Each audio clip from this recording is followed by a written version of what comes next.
It is the weekly Locked On Big 12 Roundtable. This week, will the Big 12 join hands with NBC and Notre Dame to help keep Notre Dame independent and get the Big 12 on a major network? We'll discuss that. Also, the merger between the Pac-12 and the Big 12. That's not happening because the Big 12 said no. Some thoughts about that. And super conferences, Nick Saban's comments about college football's future, and more. That's coming up on the Locked On Big 12 Roundtable. You are Locked On Big 12, your daily podcast on the Big 12 Conference, part of the Locked On Podcast Network, your team every day. Josh Neighbors here. I'm the host of Locked On Big 12, joined tonight by Jake Hatch. He is the host of Locked On Cougars, covering all things BYU, and also our friend John Williams, who is the host of Locked On Sooners, covering all things Oklahoma Sooners. All right, guys. So I had talked a lot about the merger of the Pac-12 and the Big 12 that was shot down. We'll get to that in a little bit. One thing we really didn't cover in depth, and I really think this is an interesting concept. It is the article that was written by one Dennis Dodd over at CBS Sports. And the title of the article was Notre Dame is targeting $75 million annually in media rights payout in a quest to remain independent. Basically, the premise is this, and I encourage everybody to go over there and read the article.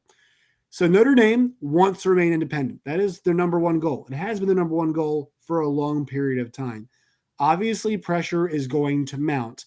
And I think they're fully recognizing that, no, they cannot make the same amount of money that the Big Ten will. It's just not going to be feasible, or the SEC. But there are ways they can get themselves within striking distance. And so they want to figure out a way with NBC that they can add more revenue. And one way they're thinking about doing this is if they added more, just basically increase the college football inventory of NBC and add on another conference. NBC also Peacock as well. I think that's important to note. Peacock as well. So, Jake, your thoughts about this initially seeing it, the idea of, hey, because I feel two ways about it. Number one, there is part of me that feels like that they're taking some Big 12 money. But number two, attaching yourself to a major network like NBC with a streaming platform like Peacock, plus a big brand like Notre Dame, that can improve visibility. Yeah, I agree with you on that point. It would increase the visibility of the Big 12 as a whole. So that's always a positive in that regard. I'm just trying to sit here and wonder how in the world Notre Dame is going to get NBC to pony up more than triple what they're currently paying them. Just adding, if it is the Big 12, if they're going to have a lead-in game with the Big 12 and a game that is the other side of it, it's kind of the nightcap, I guess, in a way with regards to a Notre Dame 3-game broadcast schedule. Does that scream a way to pay $75 million to Notre Dame? I'm not 100% certain it does, but for the Big 12's sake, yeah, if you can get on NBC and get on a major network that you can get via antenna, the entire country can get these games, go for it.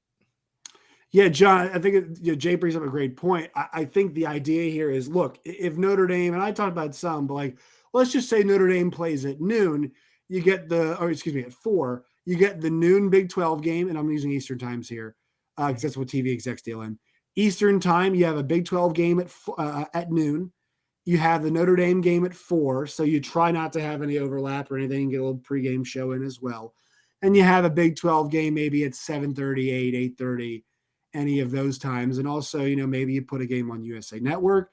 Maybe you put one game a week on Peacock if you want to generate the I think a lot of Big 12 fans know this with ESPN Plus. You're going to have to pay up a little bit. There's going to be probably some subscription involved. Now, maybe we trade in ESPN Plus for Peacock. Maybe that happens. But that seems to be an idea here to increase the overall inventory. And if you're thinking from a TV side, more advertisers are coming in to say, all right, your full Saturday is now more appealing to us as advertisers, not just when the Irish play. Yeah, it's like my dad's always told me, what was TV invented for?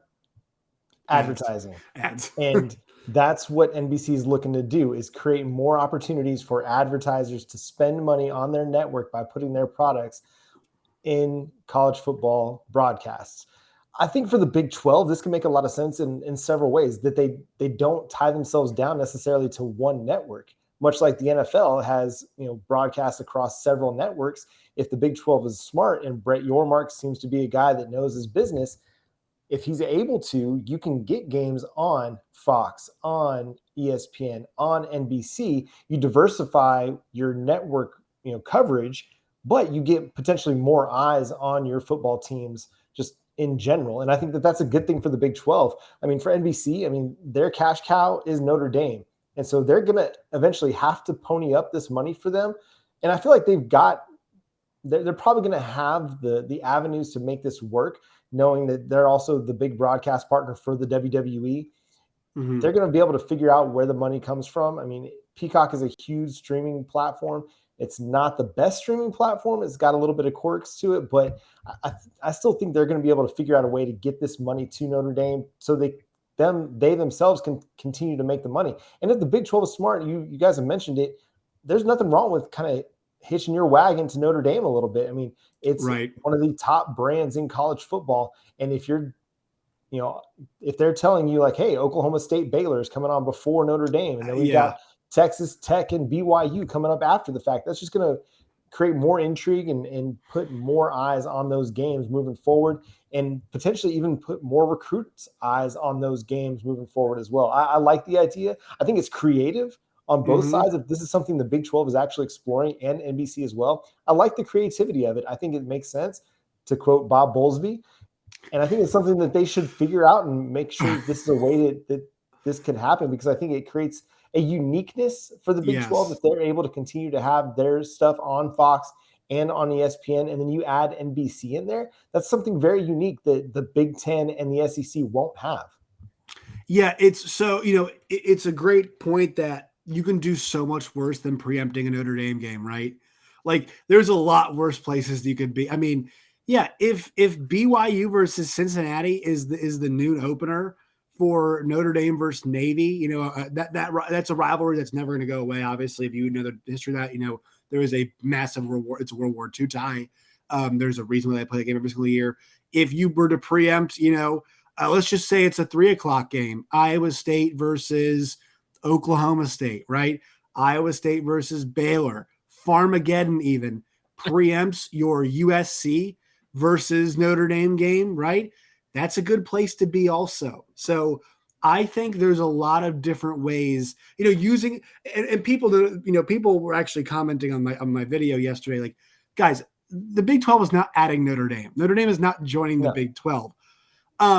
One thing I did float was like, I would love to see Notre Dame add maybe a Big 12 game or two, just to, say like, hey, there is this association here. This is, this affiliation. Let's at least, kind of explore that some. And look, I think Notre Dame can be independent and have these affiliations still. I believe the rule is right now they can't join a conference unless it's like the ACC. I think that's like kind of like the deal right now is like they cannot join a league unless it is the ACC.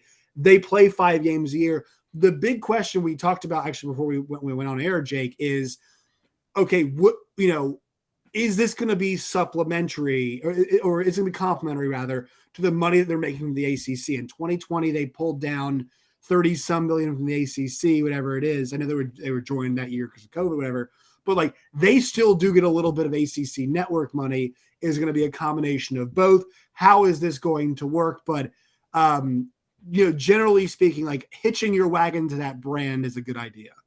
Well, yeah, and that's the thing about this. I think we all are in agreement that NBC is not going to be the primary rights holder for the Big 12. I think all three of us expect ESPN and or Fox to kind of be that primary rights holder. But if you can get NBC in the mix, John, you brought up a very good point. The NFL right now, they're across 4 linear networks. They have Amazon in the mix. There are rumors that the NFL is going to create its own streaming platform to put content on. If Brett Yormark is serious about this, follow the NFL model as John kind of laid out. Go and partner with as many of these networks as you possibly can partner with, and get your teams, get your programs, get your sports in front of as many eyeballs as possible, because that all generates revenue. That is what this is all about. We all know this. We all know that the Big 12 is probably going to be the number 3 in terms of revenue generated behind the SEC and the Big 10. But if you can get across these various networks, partner with them, and get your content out there, that just screams more and more advertising dollars coming into the conference. Go ahead, John. It's like when I was waiting tables. When you had a big party, say you had a party of like 20 people and you were waiting that table, you wanted them to split the check because that meant you were going to get more tips from people. If they just combined all one check, you were going to get one tip. That's the same thing that the Big 12 needs to look at. You have separate checks here coming from these separate networks, potentially a bigger payout than you'd expect if you were going to have one rights holder or maybe even just two. Well, and I think so to your point, like the one thing we have to focus on with this is I'm sure a lot of you all just noticed ESPN Plus, the price just went up. Yeah. Right. And so if what you want to do is if you can contribute to some, and I think Brett Yormark understands this, if you can contribute to somebody's inventory, right? So like, let's just say Apple TV Plus wants to get in on this business, right? A Hulu, a Netflix. I done an episode a while ago about CBS and wanting to put it on Paramount. Now we had discussed the trade-off, right? It's going to be less visibility. If you go away from linear cable, it's just natural, and you put it behind a paywall, it is naturally going to be less visible. That's the way it works. But from a conference perspective, what you're saying is we've got, Jake, I mean, you can speak to this too. BYU fans will pony up. And I'm not saying they're more special than Iowa State fans will do the same thing too, but like BYU is this national fan base. Like they're going to pony up. And so my question is, are we going to see the Big 12 on a Peacock? Are we going to see part of it on a Paramount Plus? I think, like you meant, it's a really good example, John, of the table where you want to split the checks, right? Because what do these people want? Live sports is this valuable inventory. And I keep bringing up the MLS, but Apple TV Plus just dropped the bag for MLS. A really good, I thought actually a good deal for both of them. But like these, they know that there are a lot of, I mean, if you know anybody who's a soccer fan, like they're crazy people. There are a bunch of, I'd say MLS, MLS fans have to get Apple TV Plus now. Like it's just going to happen. I'm a Real Salt Lake guy. Real Salt Lake? Trust. I'm lost Jake there for a second. Oh, wait, we lost. Are you back? We got you? You there? Should be there. Frozen? Oh, he's back. Oh, go ahead. Go ahead, make your point. I was going to say I subscribe already to Apple TV Plus, and I'm going to be adding that to my package. I'm getting an MLS subscriber on that. So yeah, you're right. And so Peacock too. Look, sorry fans, the price, the brick might be going up in the words of of Marlo from The Wire, but like because Peacock's already got Premier League, I already have WWE. Now, if you're an Xfinity customer, it's all free. I bet that changes at some point if they keep adding inventory. If Kansas plays Baylor in basketball on Peacock, I can promise you, I'm not sure it's going to be free to everybody anymore. That's part of the game. It kind of sucks. But I will say, folks, I think a lot of us out there, and I made this point before, are willing to spend a bit more money if it means, because we went through the fear, the anxiety of thinking our conference might go away. If we can spend a few more bucks, and also it means our conference can be a bit more, not just alive, but be a bit more competitive. I like that. But John, to go back to the point you made, like the split of the check thing, it even becomes more magnified if we're talking about streaming services, because these are platforms that they want to drive subscriptions on. And if Brett Yormark says, all right, you want to drive subscriptions, then pay up for this live sports content, pay up for Kansas basketball, pay up for, 4 or 5 Baylor games a year, 4 or 5 Texas Tech games a year. Boy, do we know those fans love their college hoops, right? You can basically, like you said, split that check and ask for a little bit more money so everybody can get in on this live sports game. Yeah, and I think you could extend that even out to Oklahoma State baseball, Oklahoma State softball, Iowa State wrestling. Like there's a lot of these kind of second tier, third tier programs and sports that people want to watch. They just don't have a way to find it a lot of times because it's just not on cable. It's not on over the air either. And so, yeah, I think this is going to be a great opportunity if they are able to kind of pull this off and make it happen, because it is thinking outside the box a little bit to again, have tertiary rights almost with another network. Right. But it makes a lot of sense. And the streaming it's coming. We're going to get more and more on streaming platforms. And I think it could be a good thing for, like, hey, say you're in, Waco, Texas, but you want to watch Iowa State and Kansas State, and that's not necessarily in your regional matchup. Maybe you can go over to Peacock and watch that one, or go over to ESPN Plus and check that one out, because it may not show down there in Waco because Texas is playing so-and-so on ESPN, or Texas A&M is playing somebody. So I think there's a lot of different really good positives about the aspect of streaming as it pertains to college sports. And I think just getting more and more college sports on TV for people to digest and invest in is a good thing. And I think we saw it this last spring. Like, Big 12 fans are really hungry for just their teams and across sports, like whether it's basketball, baseball, softball. I mean, I tuned in for some wrestling at one point on ESPN just because I was like, man, hey, look, this is awesome. Yeah, right. Let's watch this. Probably the first time I've actually sat down and watched college wrestling. Right, some college wrestling, yeah. But it was I was watching that in commercial breaks with college lacrosse. So right, that was a lot of fun. The full experience going on there with that. Yeah, exactly. May Sports. I would say the one more thing also is this can only help when because I believe, I guess the Big 12 will have an exclusive rights window as well. I'm curious to see what Fox's appetite is for more college football that's outside of the Big 10. Because this thing is heading it's heading towards Mickey Mouse has the SEC and Fox has the Big 10. That's kind of where this is heading. So I'm curious to see what the appetite is going to be from ESPN, who also has the ACC under, clamped up in a really great deal we've talked about too, to add on here. But I think it's going to, this the reason why I'm more leaning towards, now I do think ESPN's got interest in keeping the basketball. I will say, I think we are underrating how much basketball is on and how much programming hours that is. Guys, the reason why baseball, and I'm using a different example, but baseball is so valuable, and they create, for me, it's Masson and Masson 2, which has the Nationals and the Orioles, is because it's like hours and hours and hours of programming every single day. You had 162 games that are usually 3 hours plus pre and post, and the rights to replay all that stuff. That stuff eats up content. The number of Big 12 basketball games that happen every single year, it's just crazy. People will want that. So maybe ESPN wants that, but there's a reason why I'm more leaning towards the CBSs, the Paramount Pluses, the NBCs and the Peacocks, is because CBS is losing part of it. And we're seeing right here, NBC has a desire for it. So kind of some of these concepts that we've talked about, Jake, about these other people wanting to get in on the action, we're starting to see for these headlines that is true. These other, it's not just us talking.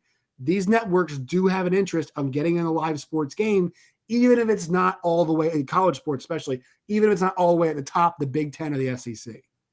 96 of the top 100 rated shows in the last year were all sporting events. It is the great, it's the one thing we executives, advertisers, they know live sports are where it's at. Doesn't matter what it is, when it is, they are going to put it on because it's ratings draw. It brings people in.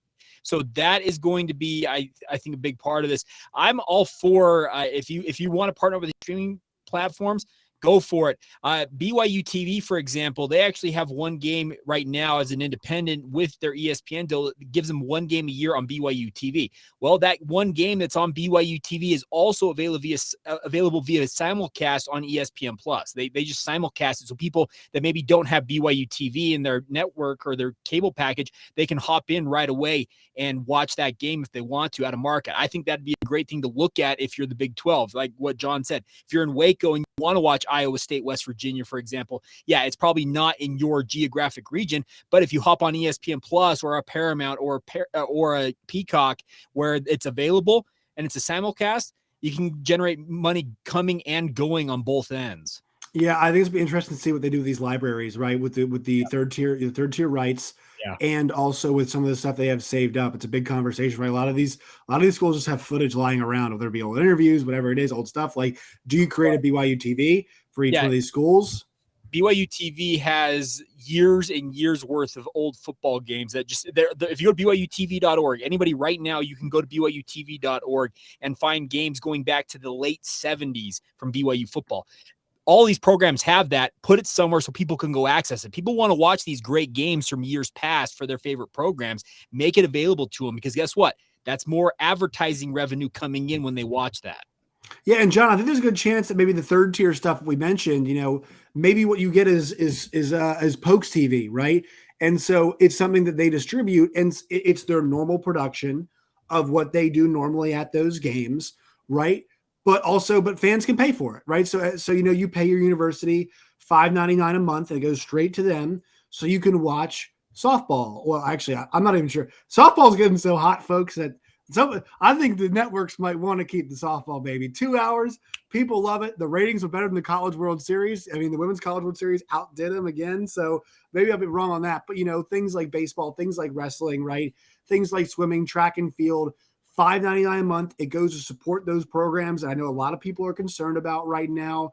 I think that's something that we're going to see. And maybe you do partner it up with as you mentioned, I think it's Sooners TV now with ESPN Plus is what it's going to be. Yeah, so Sooner Vision with ESPN Plus. And so, yeah, I think that's kind of the way forward, as opposed to having these schools that have their own independent network. They're going to just, like you said, partner with a big network. It's that incremental revenue streams that Brett Yormark mentioned last week, stuff like that. Yeah, and so I think that's a creative way to create more opportunities for revenue as folks go on there and stream, the 2000 national championship game between Oklahoma and Florida State. So I think there's a lot of potential and there's a lot of opportunities. For one, I would love to see the Big 12 partner with Peacock and NBC just so we can get some WWE cross promotional going with Oklahoma State wrestling. Drew McIntyre is at Oklahoma State Baylor. Yes, please. Sheamus is at Oklahoma State. I want Sheamus in Provo, Utah. Let's go. Yeah, it's just got no clue what's happening in the game, but it's like we've got Sheamus here. He's here at the game. That'd be. I want somebody to show up to an Oklahoma State wrestling meet and then just It's like here's Bill Goldberg. It's like Bill. Bill played for Georgia, and he's for some reason he's at the Baylor game. Which would be hilarious.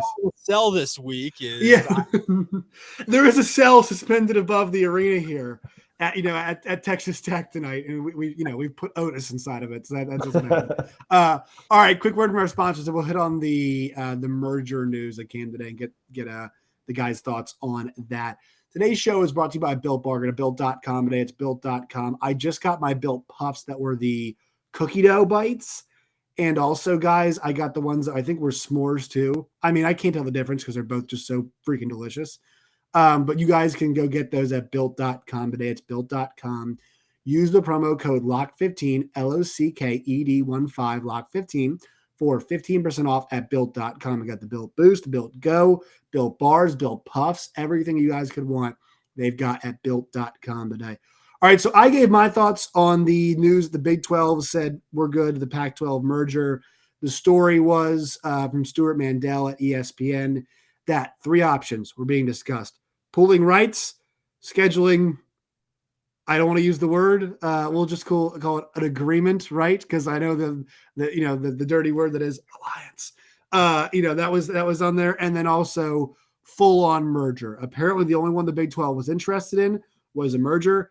They went and took a weekend to talk about it, which I thought was like this really wholesome thing. It's like, we'd like to talk it over with our family. We're going to take the weekend to go talk it over with the family. They came back and said no. And then a Pac-12 source said that the reason why it wouldn't work, and the guys, this made me crack up, was that the rights didn't come up in the same year, which, like, let's be honest. It also, they come up within 2 years. Like, it's not like the ACC where it's like 2036. This is like within 2 years of each other. And they're like, we just couldn't make it work because the rights aren't coming up in the same year. Please. If the 2 conferences and your lawyers and the networks are all on the same page, that's an issue. Even if the network's not on the same page and you're together, like, okay, we'll just go find a new network, right? Like that's just what we can do, and basically sync up the rights. And that's like the rights coming up at different times is not a problem. All right. So Jake, I actually want to ask you about this too. I'd mentioned some of the cultural stuff as well on one of my last shows.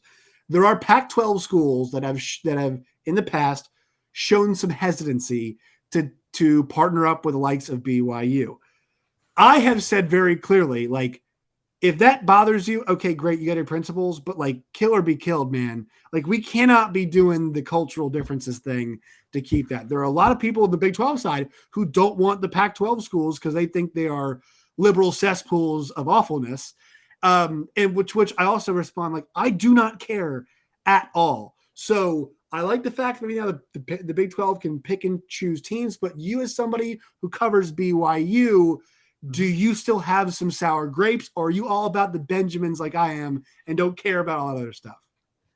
Trust me, I hear it all the time because I work in sports radio here. So we have the Pac-12 with Utah here in Salt Lake City, and then we also got BYU going into the Big 12, and that's been a debate. But I'm all about the money. That's the thing about this. Beggars can't be choosers, especially in this circumstance. If you're the Pac-12, you guys are.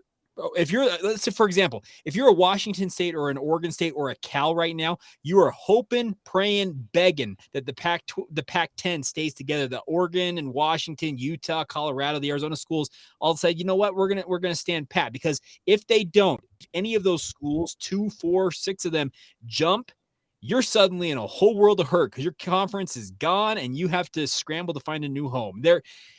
The biggest thing is, yeah, there has been some Pac-12, what I like to call exceptionalism over the years, especially at BYU. But right now, if you're in that Pac-10, those remaining 10 schools, you have to really think about, okay, is it worth turning our nose up at a paycheck when we may not have that paycheck much longer? Yeah, John, your thoughts about, you can touch on that, and also the Big 12 saying no to the, as somebody who's now more of an objective viewer, your thoughts when you saw the Big 12 said, nah, we're good. We don't need a merger. First of all, did you check with Mike Gundy to make sure that I was okay to be a part of this conversation? Yeah. Mike Gundy has been very upset about Oklahoma and Texas folks being part of these conversations, but I've talked to Mike. Mike is allowing this one to happen. Okay. Thank you, Mr. Gundy, Coach Gundy. To me, this makes me believe that the Big 12 feels like they're in a more superior position than the Pac-12. That if they felt like that they needed a merger, if they felt like that was the best way forward, and then decided like, nah, actually, we're good. To me, that makes me believe that Brett Yormark really likes their position as the Big 12 stands right now, and the potential to go in and snag some of those Pac-12 schools that have been rumored to be considered for expansion in the Big 12. So I think this is just Brett Yormark realizing, and the ADs and the presidents in the Big 12 realizing, hey, we're in a much more powerful position than the Pac-12, because outside of Oregon and Washington, the Pac-12 really doesn't have much to go on. Yes, the Big 12 may not have the national branding aside from a BYU that the Pac-12 has with Oregon and Washington, but the rest of those schools don't really have much going for them either. I mean, Stanford might be the biggest brand, but what have they been in recent years? I don't feel like that they kind of have that same drawing power as maybe some of the Big 12 schools do at the moment. And so, like, we talked about it on last week's show, like the Big 12 is in football country. That makes it valuable. Right. Whether it's in LA or Seattle or not, the fact that it's in football country is what makes the difference. Nobody's going to be doing anything other than watching football on a Saturday in Ames, in Manhattan, in Lawrence, in Stillwater. That's what it's all about. Whereas great, you're in LA if you're UCLA and USC, but there's so many other things that can distract you away from football, as we saw with USC's attendance last year. Everybody in the Big 12 will be tuned in to what's happening on a Saturday in college football season. And I think that's what makes the Big 12 valuable, and why they can stand pat and be like, hey, we don't need to merge with the Pac-12. Cultural differences or not, like, we don't need them to continue to thrive as a conference moving forward with the schools that we have. And we still think that we can go in and snag a few of those schools and add them to our company, add them to our conference. So I think the Big 12 is just saying, like, we're still in a very powerful position here. Let me add one thing to this. This is my gut feeling. Brett Yormark, his reputation precedes himself. He's a guy from the Northeast. He's a take no prisoners type of attitude, it feels like. I think he literally has got the Big 12 thinking, let's go on the hunt. Let's go pick off some of these and bring them in. It's a gut feeling. I don't know anything about like a report or me reporting anything like that. It's just a gut feeling that I think that he sees an opportunity, smells blood in the water, to use that example, and he's going after it. I'm an example of that, like, and I hate doing this, but like, it's like a steak. Like the Big 12 kind of cut off the fat. If the Pac-12 is a steak, like, you can just get the meat out of it, because, let's think about it. Like, I mean, they don't want Oregon State. They don't want the reason why they didn't do a merger is because there are other schools that kind of dilute the pot, and so they don't have to do that. Now, they might not get any of them. Sure, that could not happen at the end of the day. But like, I think it's better to not. It's better off if we don't take all of them, right? I mean, and here's the thing. if it's even if it was full on, like I do have some questions about whether or not Oregon and Washington would stay around. I really do. Even if the Big 12 gets them, I actually even wonder if they'd stay around. Like, how many years it would be, right? I think eventually one of those, maybe 2-3 leagues, whatever it is, goes and pilfers those two schools just because of how they align academically and also the markets that they're in. I think that does happen eventually. So, I just the full-on merger just wasn't enough for me anyway either. I think you're totally right, Jake. I think Brett Yormark knows, all right, they're going to start getting the TV numbers back that, that these TV companies are going to offer them. I'd venture to say it's not going to be great. I know what they're here is not going to be great. There's two important dates to note on that. Mm-hmm. July 29th. That's Pac-12 Media Day. We may hear something on that. And then August 4th is the end of that exclusive negotiating rights window for the Pac-12 with ESPN and Fox. I'm guessing right around that time, you'll start to hear some of the numbers of what they're being what's being thrown at the Pac-10. And then at that point, I think you start to see more things move. Yeah. And it could even be sooner. I mean, yeah, it could be. Yeah. Because the thing is, you'd like to think that these schools are kept in the loop of how much it is. And, I think that stuff could precipitate some movement, but I guess we'll see. All right, guys, fun stuff. A lot. I mean, we're in talking season. We did a lot of talking tonight, but it feels like, you guys, we might come back next week and there could be something completely different. We're looking at a 16 team, Big 12. It never seems to, never seems to stop. Jake, where can people find your work and all of its variety? And also, when is the BYU Media Day? Or is it already happened? It was a month ago. That's right. You already told us that. Yeah. It's crazy. Yeah. They do it in late June. If you can go to BYU.org, there's plenty of interviews that they did during that BYU Football Media Day if you want some of that stuff. By the way, you talked about talking season. I want to congratulate everybody watching this and or listening to it on being on one of the watch lists. It's a great honor. Everybody and their dogs on this watch. I was in the Maxwell list, I think. It's the best was I think I saw Spencer Sanders on there. I'm like, gosh darn it, man. I'm like, damn it. That's my guy. I'm like, come on, what are we doing? No. But yeah, so that aside, you can follow my work, Locked On Cougars, wherever you get your podcasts, YouTube, and the regular podcast platforms out there. Follow the show on social media, Facebook, Instagram, or Twitter. It's really easy to find Locked On Cougars there. If you want my thoughts on all things sports, you can follow my Twitter feed. Jacob C. Hatch is the handle. All right. What about you, John? Yeah, you can follow the show on Twitter at Locked On Sooners and on Facebook, Locked On Sooners Podcast. You can follow me on Twitter at John9Williams. I'll be talking Oklahoma Sooners as well as Dallas Cowboys as it begins to get closer to training camp. But you can read my work on the Oklahoma Sooners over at thesoonerswire.com. You guys can find me on Twitter at JoshNeighbors_. You guys can find the show at LO Big 12. You guys can find us wherever you get your podcast and on YouTube as well. Gentlemen, it was a pleasure. See y'all next week.